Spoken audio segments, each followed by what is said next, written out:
I hope you do.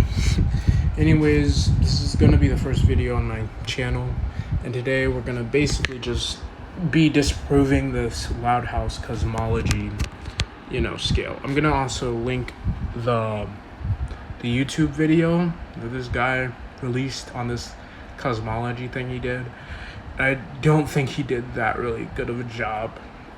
He could be right, but I don't think he, had enough proof. So he's saying it's really big and it's a lot larger. So galaxy is fine. We can at least assume that the Loud House universe would probably be like our observable universe at the very bare minimum. It would only be less if there was a statement that it was less. But anyways, he says the universe is infinite by Clyde. And I'm really not sure on this one, to be honest with you guys. So another thing is, how do we know Clyde's reliable? Clyde is how would Clyde know how big or how small the universe really is? And he doesn't really show. And anyways, the way Clyde says it, it's almost like he's exaggerating it. I don't know the right word, but he's exaggerating it basically. He's not being literal. But I'll let this slide, okay? I'll let this slide. But really, when it comes to statements, it matters who makes them. If a drunk old man says there's infinite timelines, are you gonna really believe him? So then he says, since there's potentially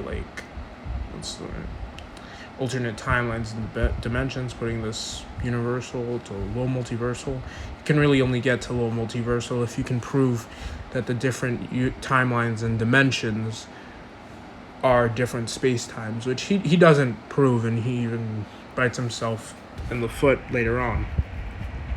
But yeah, because if I remember correctly, high universal could be infinite universes that share one space-time. He doesn't prove that these universes are different space-times.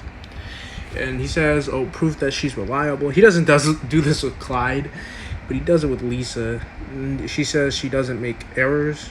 There's a problem with this because Lisa has made errors in the show.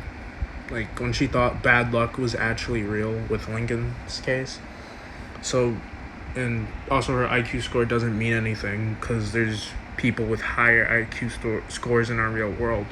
But I guess she's made a time machine and stuff, so But also, I forgot, I'm pretty sure this wristwatch thing is from One of the Boys, which was a terrible episode in my opinion, but let's stay on track. At the end, it was revealed to be a dream.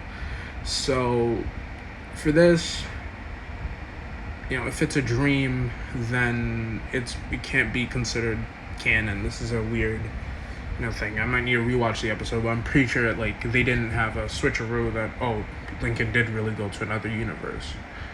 Anyways, yeah, IQ doesn't mean much. The verse is a vast array of parallel universes. Let's read this. Somewhere beyond our understanding exists a vast array of parallel universes much different from our own.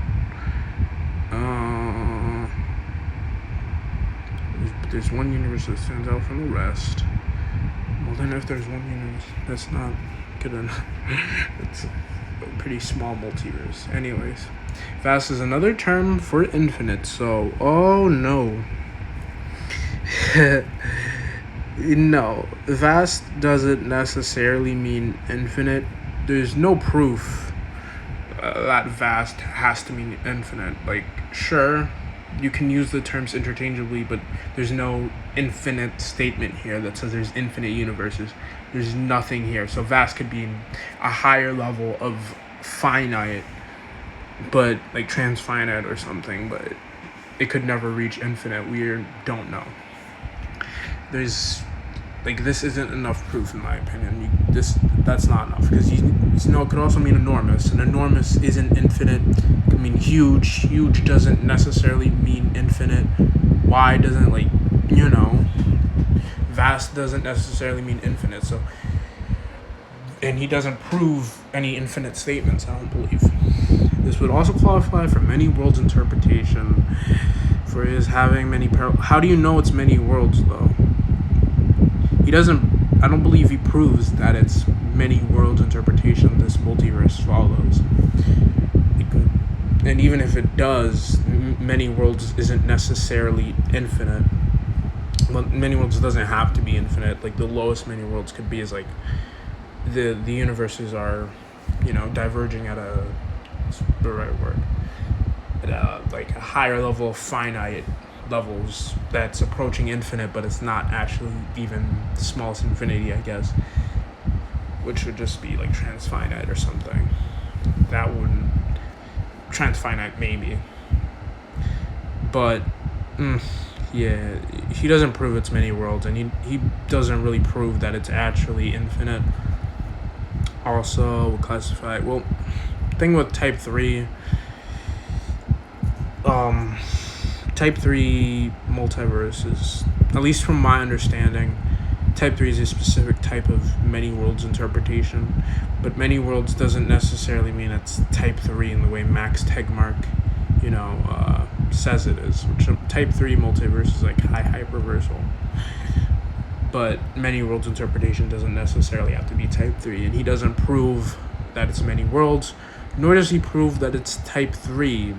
Like, all we know is there's a lot of universes. We don't know where these universes come from. Like, he doesn't prove, and plus there seems to be like unique universes, because Lincoln said, but there's one universe that stands out from the rest, where heroes and villains from our favorite movies and comics really exist. And then he takes out account, and even with this statement, he could be talking about something fictional, like he's not actually talking about the multiverse, so you're kind of done with that. But yeah, this is like what, 2B multiversal maybe. Like, there's no actual, vast doesn't necessarily have to mean infinite, and there's no like definite infinite statement that he gives. Either said that goes, that's multiversal, man. That's not multi plus. And again, he didn't prove that it's many worlds. He didn't prove anything from the show that's many worlds, because many worlds interpretation, a multiverse doesn't have to run on many worlds. Multiverse could be its own new model or based off a different scientific model. Like, many worlds is not the only multiversal model that a multiverse will go off of. There's other models, and yeah, multiversal to all the way. But he doesn't prove that it's hyperversal. Like right here, he doesn't prove that it's necessary type 3, even if we concede that, yeah, it's many worlds, which would be different space-time continuums. That's like multi-plus. Like, and he doesn't even prove there's infinite, so it's like just multi. Multiversal, hyperversal, the world universes are infinite. I mean, sure, if there's an infinitely sized universe, potentially, if it's many worlds, but he doesn't prove it's many worlds, but let's say it is, then yeah, the divergences would have to be infinite, but then if each of the universes are infinite, that's still multi-plus, though. Even if all the worlds and universes are infinite, that's just multi-plus, because a multi-plus is usually infinite different space-time continuums, and they're usually infinite in size. That would be above normal multiversal, maybe a universe that's infinite, but yeah, he doesn't prove different space-times. He doesn't prove that, the verse also follows string theory, and that is how string theory works, give or take a little bit of the space-time continuum. He doesn't prove, he doesn't prove that is how, he doesn't prove if what Lisa's saying. Like, Lisa straight up says it's string theory. I don't know the context of the episode, so maybe he could help me with that, but he doesn't prove if string theory is actually right in the verse. This is just a mentioning of string theory. Like, I need to know. But string theory, if it's true in the verse, would scale pretty high, but yeah, I need to know which episode this is. The original, But the thing is, I don't know why he goes to this, because there's different forms of string theory, and when we say string theory, we usually mean 11D, which is baseline. Wait, no. 11 days high complex multiversal.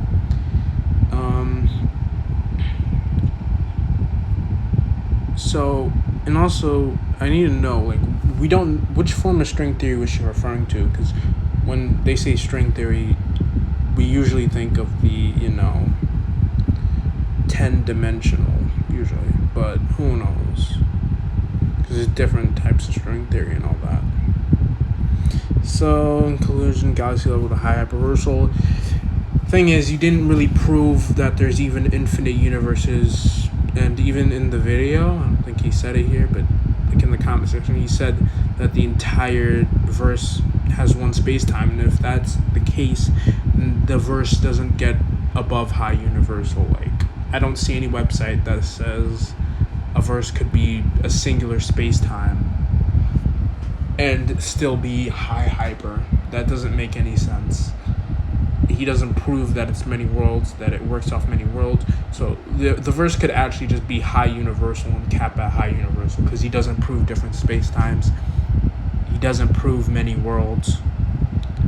He, like, multiversal at best, because if we assume they're different space times, but he doesn't prove they're different space times. Like, high universal could be a multiverse that all shares one space time, and the multiverse has infinite finite universes, or even an infinite amount of universes that are infinitely sized. Like, high universal could be either. It just needs one space-time. If it's one space-time, you're not getting over high uni.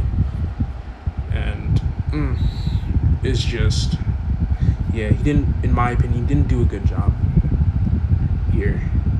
Like, the string theory thing, I'm gonna have to look into that personally, but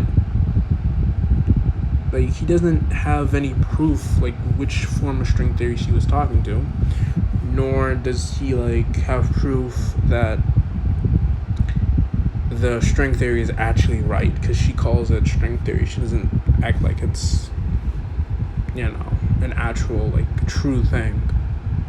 And I want to know which episode it's from to see if the string theory ever had any, like, bearing on the plot. So generally, no, I don't think this was a good cosmology scale. It's kind of short.